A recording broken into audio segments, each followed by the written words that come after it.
जैश ए अदल जो है ये बेसिकली इससे पहले एक ग्रुप होता था जुंदाला जो था और वो उसका ऑफशूट है, उससे निकले हुए ये ग्रुप है, उन्हीं लोगों ने इसको बनाया है। ये प्योर सुन्नी इस्लामिक स्टेट बनाने का इनका काम है।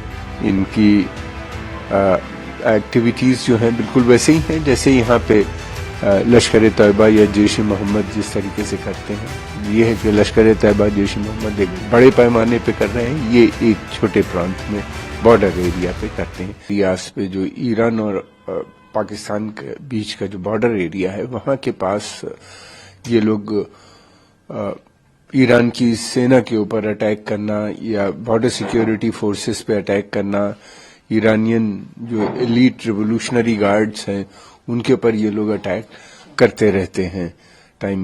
ईरान ने कई बार पाकिस्तान को इससे पहले वार्निंग भी दी थी कि ये इस तरह की जो एक्टिविटीज हैं या हरकतें हैं उसको बंद करना चाहिए, लेकिन पाकिस्तान एक जो है ये एक्टिविटीज में कोई रोक नहीं थी। ये सारे ग्रुप्स वो हैं जिनको पाकिस्तान ने ही ट्रेनिंग दी थी और पाकिस्तान ने अलग अलग कंट्रीज के लिए वहां पे सेंट्रल एशियन रिपब्लिक्स जितनी हैं उन सब के जो मिलिटेंट ग्रुप्स हैं पाकिस्तान के अंदर ही ऑपरेट करते रहते हैं, वहीं पे इनके मिलिटेंट ग्रुप्स हैं। जैश ए अदल जो है ये बेसिकली इससे पहले एक ग्रुप होता था जुंदाला जो था और वो उसका ऑफशूट है, उससे निकले हुए ये ग्रुप है, उन्हीं लोगों ने इसको बनाया है। पाकिस्तान की बराबर ये हरकतें रही हैं कि जब कोई ऑपरेशन करने होते हैं, एक ग्रुप काफी दिनों से ऑपरेट करता रहता है तो फिर उसके सब ग्रुप बना देता है और उन ग्रुप्स के नाम से ये ऑपरेशंस होते हैं। जैश ए अदल भी जो है ये देवबंद तहरीक ये आइडियोलॉजी में बिलीव करता है। ये प्योर सुन्नी इस्लामिक स्टेट बनाने का इनका काम है। ईरान का कहना यह है कि इस समय जो उसकी हरकतें थीं या जो एक्टिविटीज थीं वो इस कारणवश होनी ताकि वो जो पश्चिमी एशिया है उसमें एक बड़ा रोल न कर पाए और उसकी अटेंशन डाइवर्ट करने के लिए समय ये अटैक किए जा रहे थे उसके ऊपर। जुंदाला या जैश ए अदल का मानना यह है कि ये सेपरेटिस्ट ग्रुप है जो ईरान के अंदर सिस्तान बलोच प्रोविंस है उसकी आजादी की ये बात करते हैं, जहां पे बलोच भाषा बोलने वाले ईरानी सुन्नी मुस्लिम रहते हैं। इनका ये लोग जो है वहां पे दूसरे आतंकवादी संगठन ईरान का मानना ये है कि उनको भी उसने आतंकवादी मानता है जो कि ईरान के अंदर ऑपरेट करते हैं, उनके साथ भी इनका संबंध बना हुआ है और काफी समय से एक्टिव हैं। इनकी एक्टिविटीज जो हैं बिल्कुल वैसे ही हैं जैसे यहाँ पे लश्कर तैयबा या जैश मोहम्मद जिस तरीके से करते हैं। ये है कि लश्कर तैयबा जैश मोहम्मद एक बड़े पैमाने पे कर रहे हैं, ये एक छोटे प्रांत में बॉर्डर एरिया पे करते हैं। ईरान ने काफी वहां पे डिप्लॉयमेंट भी कर रखा है। इससे पहले अफगानिस्तान साइड पे भी उसने कुछ अटैक किए थे और अफगानिस्तान से आने वाले आतंकवाद को भी रोकने की कोशिश की गई थी लगातार। ईरान की जो बेसिक पॉलिसी है आतंकवाद को लेकर जीरो टॉलरेंस की नजर आती है और वो इसके खिलाफ है। ईरान जो है एक स्वयं भी इनको डील कर रहा है, फिर उसके अलावा एक उसका जो एनएसए लेवल की भी कई मीटिंग्स में उसने पार्टिसिपेट किया है। Russia, Central Asian republics, Iran, India, इन लोगों के साथ मिलकर भी कि आतंकवाद से किस तरह निपटा जाए। सर, ग्लोबल जो मतलब पूरे वर्ल्ड के अंदर जो मुस्लिम कंट्री हैं सब एक होने की बात करती हैं, खास करके जब इजराइल और हमास का युद्ध चल रहा है तो मुस्लिम कंट्री एक होने की बात करती हैं। ऐसे में एक मुस्लिम कंट्री दूसरी मुस्लिम कंट्री पे, खासकर ईरान पाकिस्तान पर जिस तरह से अटैक किया, इससे जो मुस्लिम कंट्री के जो रिलेशन है वो किस तरह से आप उसको देखते हैं? देखिए, मुस्लिम कंट्रीज में इस समय काफी एका नजर आता है। नेशनलिज्म भी काफी बढ़ी हुई नजर आती है। आम जनता जो है वो काफी यूनाइटेड नजर आती है, लेकिन पाकिस्तान एक ऐसा देश है जो हमेशा दूसरे के इंटरेस्ट को सर्व करता है और मुस्लिम देशों में ऐसे बहुत से देश हैं जो दूसरे नेशनल इंटरेस्ट को सर्व करते हैं बजाय इसके कि अपने नेशनल इंटरेस्ट में सर्व करने के। पाकिस्तान का तो ये पुराना तरीका रहा है कि उसने अमेरिका से पैसा लेके अफगानिस्तान में आतंकवादी संगठनों को बनाया, फिर उसके बाद उसने और दूसरे जगहों के भी आतंकवादी संगठन। पाकिस्तान इस तरह की गतिविधियों में काफी समय से इन्वॉल्व है। पाकिस्तान के पास कोई टेक्नोलॉजी या पैसा देके या प्रोजेक्ट्स ऑफर करके इन मुल्कों में तो कर नहीं पाता। वो एक ही चीज का इस्तेमाल करता है, धर्म का इस्तेमाल करता है और धर्म के माध्यम से अपना वर्चस्व इन देशों में बनाने की कोशिश करता है। उसके ऊपर एक चार्ज ये भी है कि ये अलग अलग देशों से पैसा लेके ईरान की जो इस समय जो स्थिति है, ईरान का जो कंसंट्रेशन है वहां पे उसको पश्चिम एशिया में उसको डिस्टर्ब करने की कोशिश कर रहा है। हमको थोड़ा और वेट करना चाहिए, डिटेल रिपोर्ट आ जाए और देशों की कमेंट करना हो, जुंदाला हो या ये जो जैसे अदल जो है आर्मी ऑफ जस्टिस इसका नाम है, ये जितने भी ग्रुप है ये सबको ईरान और बहुत से देशों ने, अमेरिका समेत देशों ने इनको आतंकवादी भी घोषित कर रखा है। सर, ईरान द्वारा पाकिस्तान पर अटैक करने के बाद जो पाकिस्तान के पड़ोसी मुल्क हैं, जैसे हम खास करके इंडिया भी कई बार इस तरह की शिकायत करता रहा है कि पाकिस्तान जो अपने मुल्क के अंदर, हमारे देश के अंदर नुकसान पहुंचाने की आतंकवादी ट्रेनिंग देता है, उस पर इसका कितना असर पड़ेगा? जो भारत है उसका दावा कितना मजबूत होगा इस तरह का? भारत काफी समय से कह रहा है कि पाकिस्तान की जो ये गतिविधियां हैं इस पे रोक लगनी चाहिए। पाकिस्तान और भारत ने ये कई बार ऐलान किया और कहा कि हम बातचीत भी नहीं करेंगे पाकिस्तान से जब तक कि आतंकवाद वहां से आ रहा है, दहशत और बातचीत नहीं करेंगे। मैं समझता हूं कि अंतर्राष्ट्रीय समुदाय को ये बात को देखना चाहिए, समझना चाहिए कि भारतवर्ष अकेला विक्टिम नहीं है पाकिस्तान से आने वाले आतंकवाद का, बल्कि और भी दूसरे पड़ोसी देश भी उससे इस बार भी चिंतित हैं और वो भी विक्टिम हो चुके हैं पाकिस्तान से आने वाले आतंकवाद की।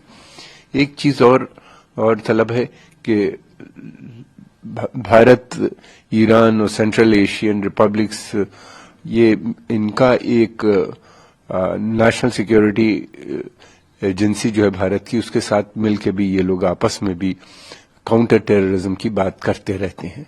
जरूरत बात यह है कि एक रोबस्ट जो है अलायंस बनाने की आतंकवाद के खिलाफ, जो कि पाकिस्तान या अफगानिस्तान की भी हालात बहुत खराब है, वहां से आने वाले आतंकवाद को रोकने में समर्थ हो सके। सर, जहां तक एयर स्ट्राइक की बात की जाए, जब भारत ने एयर स्ट्राइक की थी पाकिस्तान के अंदर, तो वहां के ही राजनीतिकों ने, वहां की सरकार ने उसको नकारात्मक बताया कि नहीं, ऐसा कुछ नहीं हुआ है।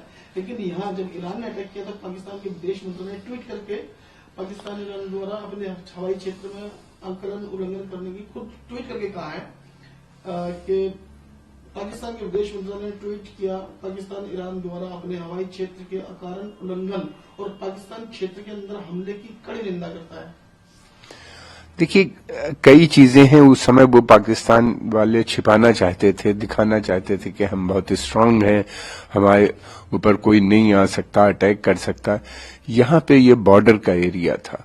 और दूसरी बात ये कि ईरान ने अटैक करके फौरन उसको छिपाया भी नहीं, कोई छिपाने की भी बात नहीं, बल्कि वार्निंग भी दे दी। इनको पहले भी वार्निंग दी थी, देता रहा। और ये है कि उन्होंने पाकिस्तान की मीडिया का या पाकिस्तान के मिलिट्री एस्टैब्लिशमेंट का तरीका यही होता है छिपाने का, मगर हर बार वो छिपा भी नहीं पाते।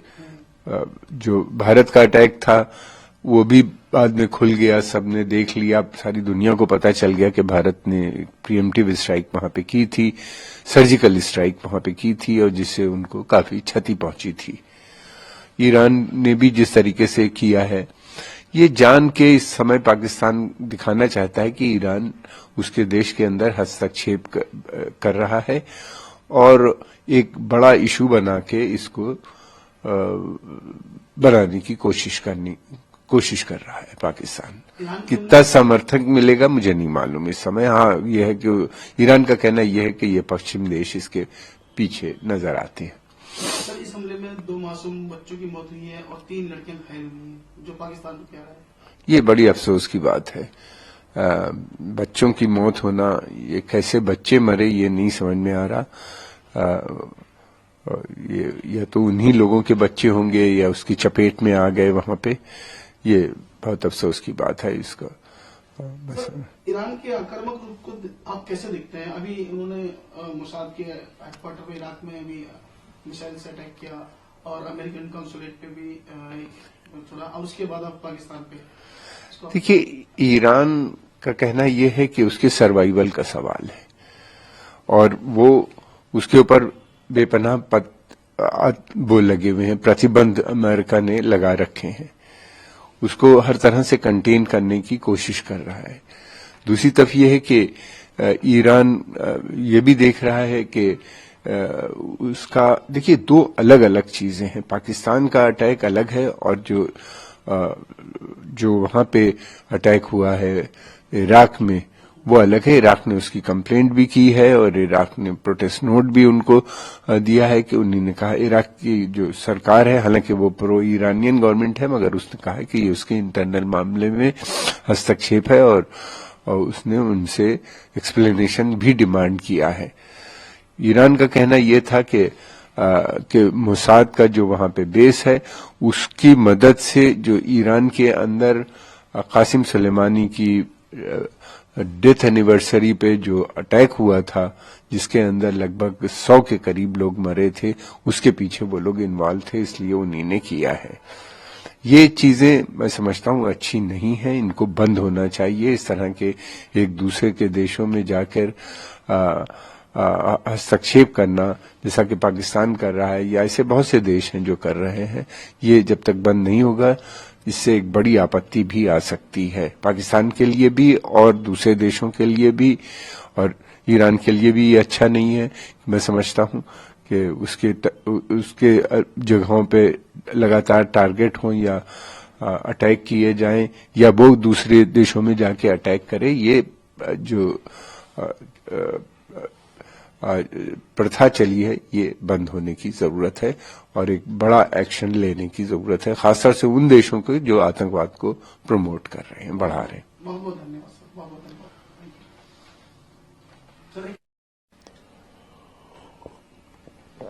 Sir, Iran launches attack on basis of militant group Jaish al-Adl in Pakistan. What do you say about sir? Jaish-e-Adl is a militant Islamic organization based in Pakistan and has been involved in terror activities in the bordering region of Balochistan province of Iran. They have been doing this type of activity for quite some time. Iran has warned number of times that Pakistan should refrain or these militant organizations should be contained in Pakistan.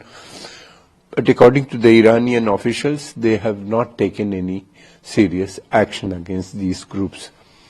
Jaish-e-Adl is a Sunni militant Islamic group which is based on Deoband ideology, and it is an offshoot of the Jundala group. Jundala used to be very strong militant organization based in Pakistan, which was also responsible for the killing of large number of Shias within the Balochistan and as well as in Iran. These groups have been operating for number of years in this region. Iran thinks, that these militant activities at the moment was deliberately organized at the behest of the big powers to divert Iran's attention from incidents taking place in Middle East, so that, it's a well-planned, targeted attempt by the Iranian, by the forces which are opposed to Islamic revolution in Iran. This is what Iranians are saying. Pakistan has demanded an explanation from Iran, lodged a protest against the Iran with the Iranian ambassador based in Islamabad. We are still waiting for details to come, and Iran has a zero tolerance policy towards this type of militancy, which is emanating from Afghanistan or from Pakistan. Sir, when India was airstrike on Pakistan, the Pakistan government denied. Now, Pakistan foreign minister tweets Pakistan strongly condemns the unapproved violence of this. At that time, the Pakistani policy was to deny, but this time the Pakistan policy is to escalate the matter and further drag on with Iran, continue to drag on Iran, engage Iran in this type of activities, or blame Iran for promoting terrorism or promoting all sorts of, asserting its position in the region, behaving like a big power. So all sorts of, so the Pakistan intention is different this time, they want escalation, and Iran is accusing, Pakistan is doing it deliberately at the behest of some of the enemies of Iran, which they call it, which they mean, the America and Israel. We don't know yet, the details of it or proof of it.